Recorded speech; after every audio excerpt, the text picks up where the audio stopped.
Hey guys, and welcome back to our page. As promised, we are here after our lovely 8-day vacation with my parents to talk about how to thrive in an amazing, exceptional family vacation while still staying connected to yourself, to God, and to each other. So here we go.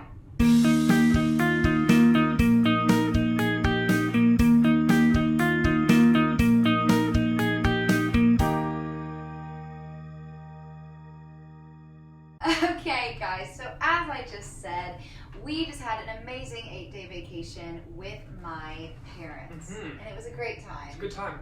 So we did some amazing things. Let's give a quick recap of exactly what the vacation was, and then we can get into the meat of the episode. For sure. So we spent our sea days doing what you always do on a sea day. We were out in the sun a lot. We did some awesome water slide time.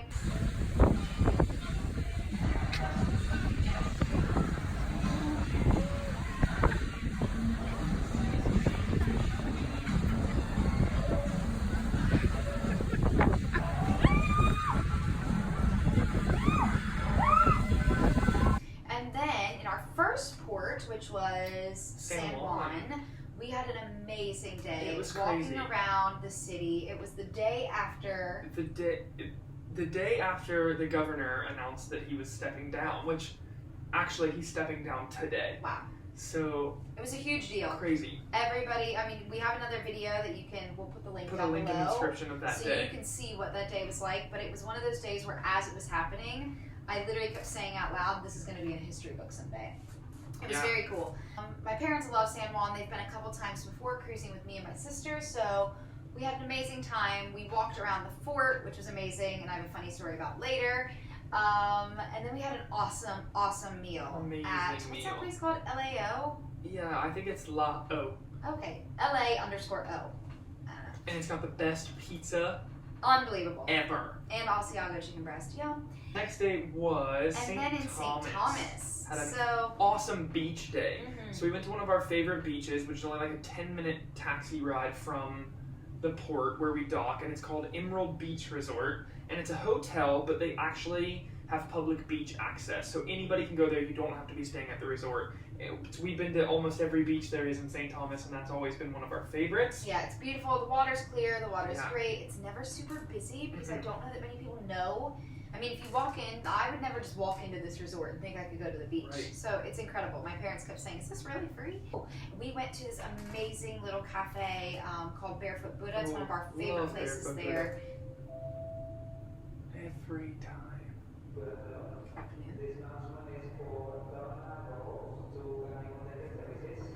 She didn't get left behind in Grand Turk today. Uh-oh.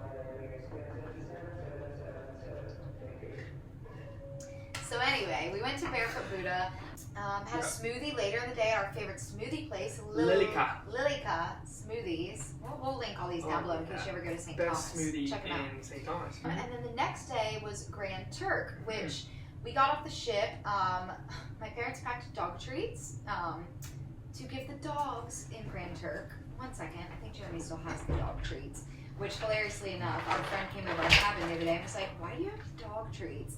And Jeremy told everybody that he feeds them to me when I go potty on the toilet, and they genuinely asked, do you actually eat those? Hilarious. No, I do not eat dog treats. But that was such a fun day. We have this super cool snorkel that Jeremy's been wanting to buy for years, where it goes over your whole face. I'm going to show you that too. Instead of putting the snorkel in your mouth, it goes over your entire face. So you can just breathe normally and swim under the water. And me and my parents and Jeremy had a blast using it. Jeremy will put it on for you. Check this out. I have this problem when I snorkel.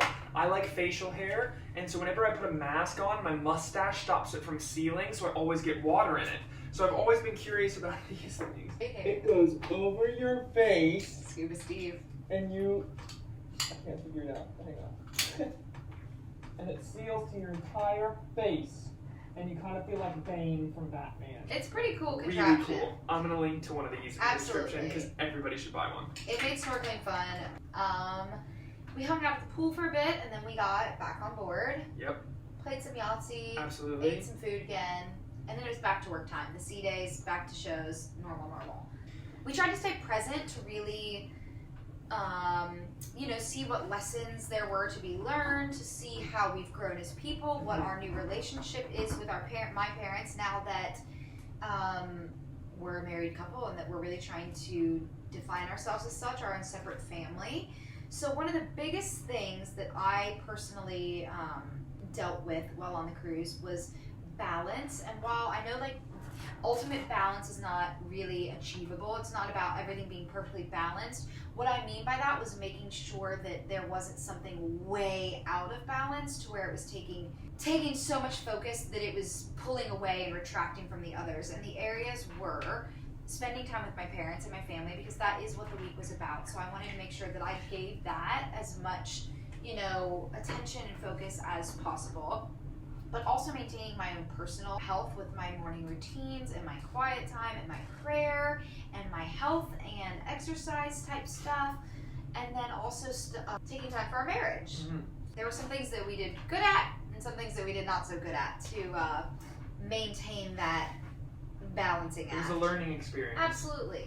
So I personally can say that one of the areas that I lacked in was making sure that every single morning I got in my morning routine time. And what I mean by that is I have this weird pressure where, knowing that my family was here, as soon as my eyes would open in the morning, I found it very difficult and challenging not to just rush right into messaging them to find out where they were and how I could spend time with them, because of reasons. We only get, a couple weeks with them out of the year, Sure. Especially out here.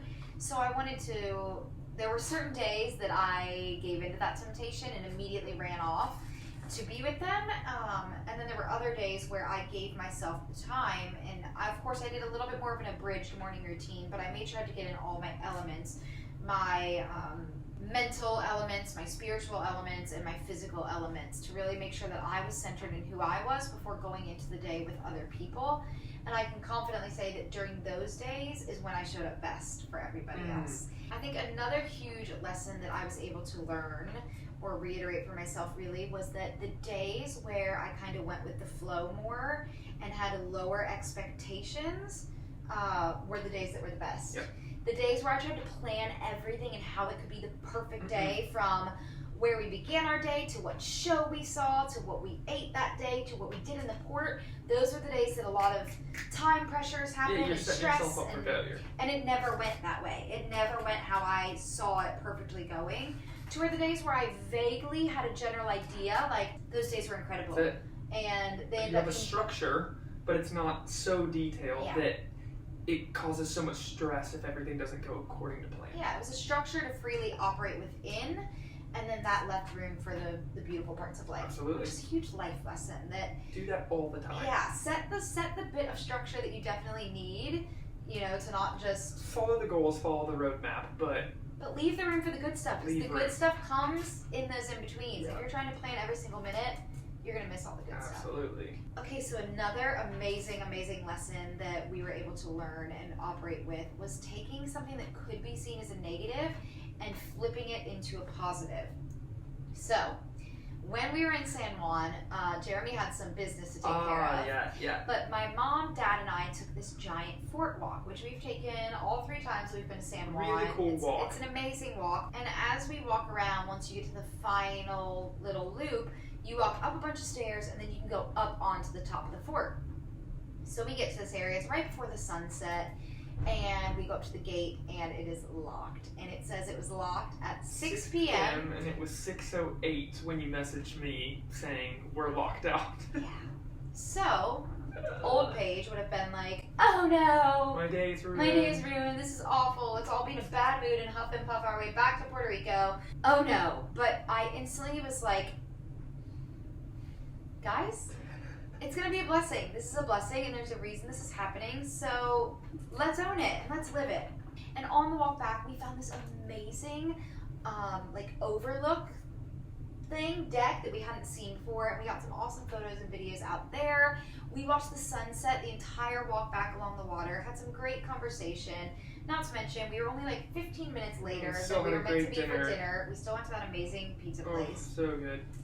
And it was awesome. Something else that we discovered throughout the week was showing up for people and loving people how they want or need to be loved versus how you think that people should be We could do a loved, whole nother video on this. or how you choose to love. I noticed that I like to give people help. That's how I think that I'm showing love, just by like acts of service, I guess, Sure. for people. Yeah. I like to make sure that everybody has everything thought through and planned out, and give them advice, and that really is how I am showing love. However, sometimes if that's not somebody's love language, that can kind of just come across like controlling. Absolutely. And a lot. So I paid a little bit closer attention to what my parents' love languages were this week. But I know that my dad really values one-on-one time. We don't have to be doing anything other than just it only being him and I. And the few moments that we had where it was like that early in the mornings or just like midday were the absolute best times, and held more of a punch than doing all these big elaborate things or activities or group things. So that was cool to know and to move forward in my relationship with my dad, to make sure that I bring that in. And then with my mom, I mean, this isn't a specific love language, but I learned that while I'm somebody who loves to kind of like accomplish a lot and do a lot of things and see all the stuff and, you know, have it all figured out, my mom is very simple in terms of we could walk off the ship in throwing on shorts and t-shirt, go park at a beach all day long for 10 hours, sit there, come inside, go up and grab a quick sandwich, and then just sit outside and be, and that is how she is happiest, is when, and it probably comes from, she's always balanced a lot of hats and like juggled a lot of balls in life with having 4 kids, you know, so those times where she can just literally shut off completely. That's what she wants. So the times that I would go up on the Serenity deck with her and just like lay there, we wouldn't even be talking. And that's something I had to really learn with my mom, was I love to try to help her because I see how hard she works. So I love to try to give her all the advice and ask her what I can do to make sure that everything's good for her. When in reality, what I needed to do and what the best days were with her were when I just simply laid there and listened. And that sometimes could mean going an hour without even speaking, but just knowing that we were in each other's presence was enough.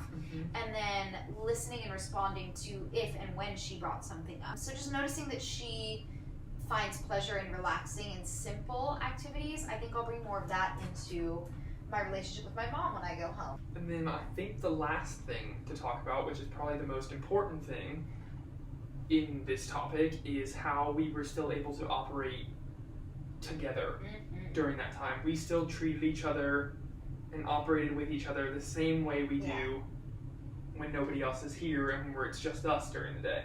We kept things that we did on a daily basis always as a part of that week. We didn't compromise those things. So like, we have a great nighttime routine that we do together, and we made sure that we maintained that. We maintained our morning kiss the first time we saw each other. We maintained, again, the way that we spoke to one another. We didn't change our relationship based off of our circumstances being a little bit different. And we also made sure to really check in with one another. A lot of times when there's other people around, especially parents or in-laws or family, it can be very difficult to truly check in with one another without filtering it through the other people. So we made sure that we took time where we were a bit away from, you know, the eyes and ears of other people, just to be like, hey, is everything good? Like, are you good? So a great example is something was happening with how I was being towards my family. And Jeremy and I talked before the trip, when we had a nice breakfast in New York. We made sure that we took some time, really just him and I together, and set some intentions for the week and how we wanted to operate, specifically me, how I wanted to operate with my parents in redefining who we are as a couple, who I am as an adult now. And there were a few things we talked about that I wasn't necessarily upholding, and Jeremy was really great about gracefully and lovingly letting me know that, not coming at me from a judgmental place or from a you need to do this instead place, but just from a, hey Paige, I just remember we talked about this, you said this was really important to you and you're not really doing this, so I just want to reflect that to you for you to do with it what you will. And as soon as I made the adjustment to operating how I said that I wanted to, the day got tremendously better. Yep. And I think that's such a huge thing and an amazing lesson just for like life in general with your partner is have those chats, even when it's not before a big trip or something different, like maybe at the beginning of your week, say, hey, This is these how are I my want to operate intentions this going week. through this week. If Yeah. I don't show up that way, like maybe not even with you, but with the world, can you let me know? Because hello, how cool is that? You have a built-in accountability partner. And so I think that's probably the most important thing for how to keep our relationship the way that it wants to be, not only when family or anybody's involved for a vacation, but throughout all of life. Yeah, throughout the week, me and my parents both love the sunrises and sunsets. My mom struggles a bit to wake up early for the sunrises, but when she does, I didn't see a single one. he didn't. Him and my mom are similar, and me Yeah. and my dad are similar. But we watched them, and we just soaked in the beauty of life, and those were always great days. And yeah, I would say we did a pretty okay Did job. a pretty with good job. balancing just having an amazing vacation, Yeah. first and foremost. Really cherishing time with our parents, developing those relationships, as well as those certain boundaries and new ideas of who we are as people with my parents, and maintaining ourselves for the most part, and really maintaining a tight marriage throughout it all. For sure. Questions, comments, concerns? Yeah. Let us know. We want to hear from you guys. If you want to know about anything that we did in any of these islands, or if you saw anything in any of the little clips that we shared that Yeah. kind of caught your eye, and you're like, hey, I'm going to San Juan next month. Send us a What's comment. that? Send us Let a us message. know. Yeah. We'll respond as fast as we can on the ship internet. That's it. Have a great day, everybody. We'll see you next time. Thanks, guys.